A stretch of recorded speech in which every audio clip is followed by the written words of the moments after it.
2014లో మీరు ఓటమి పాలై డాక్టర్ రాజశేఖర రెడ్డి గారు ముఖ్యమంత్రి అయిన తరువాత మాత్రమే ఎందుకు పోలవరాన్ని రాజశేఖర రెడ్డి గారు తీసుకొచ్చేటటువంటి అవకాశం మీకు ఇచ్చారు?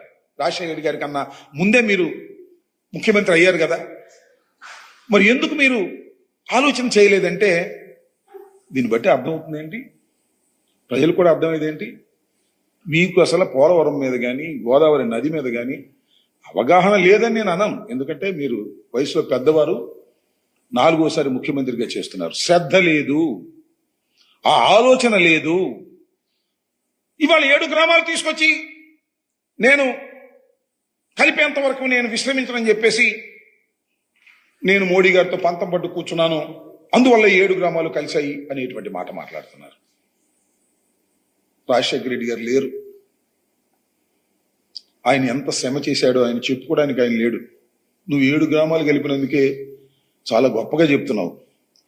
రాజశేఖర రెడ్డి గారు ఎన్ని అనుమతులు తీసుకొచ్చాడు పోలవరం ప్రాజెక్టు కేంద్రంతో మాట్లాడి, 1, 2 అనేకమైన అనుమతులు 2005 నుంచి నిర్మాణ సంస్థల అనుమతి తీసుకొచ్చాడు, పర్యావరణ అనుమతులు తీసుకొచ్చారు, వన్యప్రాణ రక్షణ అనుమతులు తీసుకొచ్చారు, పునరావాస ప్రణాళిక కావాల్సిన అనుమతులు తీసుకొచ్చారు, పాపికొండల వన్యప్రాణ రక్షణ కేంద్రం మళ్లింపునకు అనుమతి తీసుకొచ్చారు. ఇట్లా 1 కాదు 2 కాదు, చాలా క్లిష్టమైనటువంటి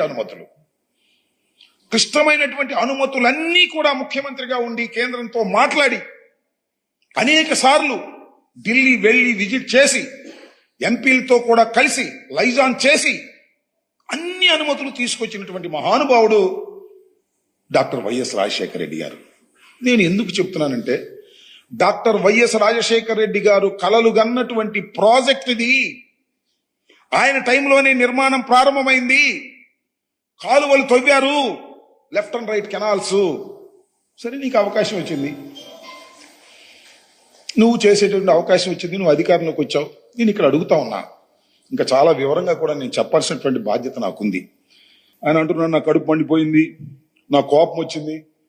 మాకు చాలా బాధేస్తుంది నువ్వు చెబుతున్నటువంటి అసత్యాలు చూస్తున్నప్పుడు, నువ్వు జగన్మోహన్ రెడ్డి గారి మీద వ్యక్తిత్వ హననానికి పాల్పడుతున్నప్పుడు, రాజకీయాలకు పనికిరానటువంటి జగన్మోహన్ రెడ్డి గారు ముఖ్యమంత్రి అయ్యి దీన్ని సర్వనాశనం చేసేశాడు అనేటువంటి ఒక అపవాదు వేస్తున్నప్పుడు పదే పదే పదే పదే జగన్మోహన్ రెడ్డి గారిని దూషించాలనే ప్రయత్నం చేస్తున్నావు.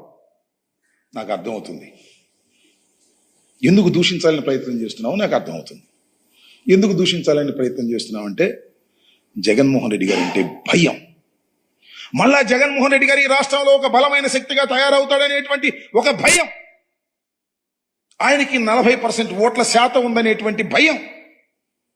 మీరు ముగ్గురు కలిసినా కేవలం 56% మాత్రమే వచ్చాదనేది నీకు తెలుసు కాబట్టి మళ్ళా జగన్మోహన్ రెడ్డి గారు మళ్ళా ఇంతై అంతై ఒటుడంతై అన్నట్టుగా రాబోయే కాలంలో పెరిగిపోతాడు. కాబట్టి నువ్వేం చేయలేవు, కాబట్టి నువ్వు ఇచ్చిన వాగ్దానాలను నిలబెట్టుకోలేవు. కాబట్టి చదువు దొరికింది, శ్వేతపత్రం, పోలవరం జగన్మోహన్ రెడ్డి గారు సర్వనాశనం చేశాడు,